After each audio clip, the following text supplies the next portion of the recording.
सत्य सनातन धर्म की तुमको बात बताते हैं, हम बात बताते हैं।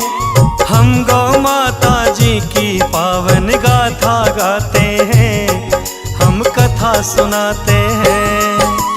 गौ सेवा करने का उत्तम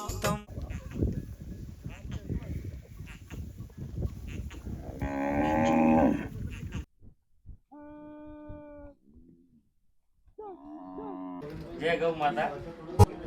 आज तारीख 19/2/2026 યોગાયન યોગ આજે આપણી ગામની કંકેશ્વરી ગોળની મુલાકાતે ડૉક્ટર હિતેશ જાની સાહેબ પધાર્યા છે, જે આપણા ભારતમાં વિશ્વમાં પહેલી એવી વિદ્યાપીઠ છે જે ગાય આધારિત ઉપર કામ કરે છે અને પોતે રિટાયર પ્રોફેસર છે। તો એ આપણા કંકેશ્વરી ગોળની મુલાકાતે આવ્યા છે। સાહેબને આપણે પૂછ્યું, સાહેબ કેવો લાગ્યો તમને કંકેશ્વરી ગોળનો ગુરુ, તો એના વિશે તમે કહેશો?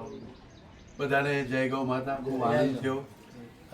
કંકેશ્વરી કનક એટલે સોનું, અને સોનું અહીંયા બને છે, તમે ઉગાડો પણ છો, પણ જ્યારે જે શેરડીમાંથી તમે અહીંયા આખી પ્રોસેસ મને બતાવી, કેવી રીતે રસ કાઢવામાં આવે, કેવી રીતે એમાંથી ગરમ કરવામાં આવે, એ બધી પ્રોસેસ 1 by 1 પ્રોસેસ ને છેલ્લે ગોળ બને, એ ગોળ જોયો અને ઇવન ચાખ્યો, પછી એમાંથી આ તમે જે ગોળનું ગુરુ બનાવો છો એ જોયું, અને 8 ખેડૂતોએ સંકલ્પ કર્યો કે અમારા જ શેરડીનો અહીંયા જ બનાવશું અને લોકોને ખવડાવશું।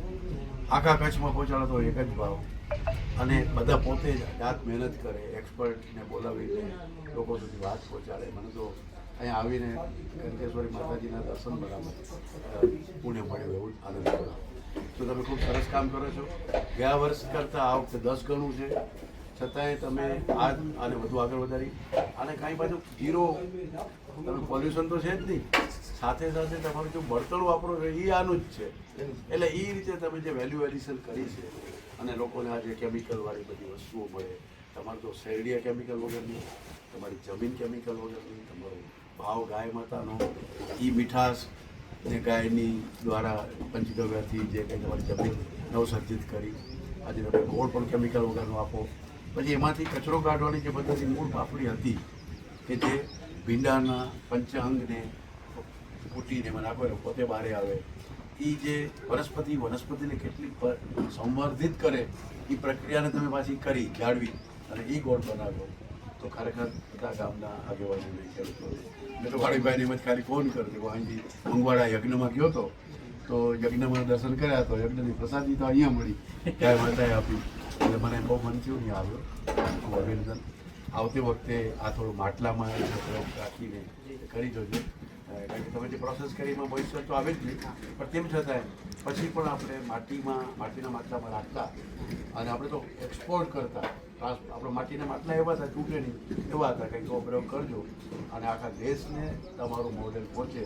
જો કંકેશ્વરીની ગોળની પદ્ધતિ તમારી મંડળી આ કરી શકે, કનક પરના લોકો કરી શકે, તો બાકી કેમ ના કરે? શું કામ કારખાનું ખાંડ ને બધું લાવવું? ખૂબ ખૂબ આભાર સાહેબ તમારો। કેવી રીતે અમે ગોળ બનાવી છીએ, અને ગાય આધારિત શેરડી જે 365 દિવસ આપણી ગૌચરમાં ગાયો ચરવા જાય, સાંજે ઘરે આવે એમનું દૂધ કાઢી અને જમાવીને આપણે છાશ બનાવી, ત્યારે માખણ અલગ થઈ જાય, માખણમાંથી ઘી બનાવી, કંકેશ્વરી નામથી ઘી બનાવી છે, અને ગાયના ગોબર અને ગૌમૂત્રથી એ આપણે શેરડી પકાવીએ છીએ, તો એકદમ કેમિકલ ફ્રી છે। ખૂબ આનંદ થયો, બધાને અભિનંદન, મજા આવી, ધન્યવાદ। हम गौ माता जी की पावन गाथा गाते हैं, हम कथा सुनाते हैं।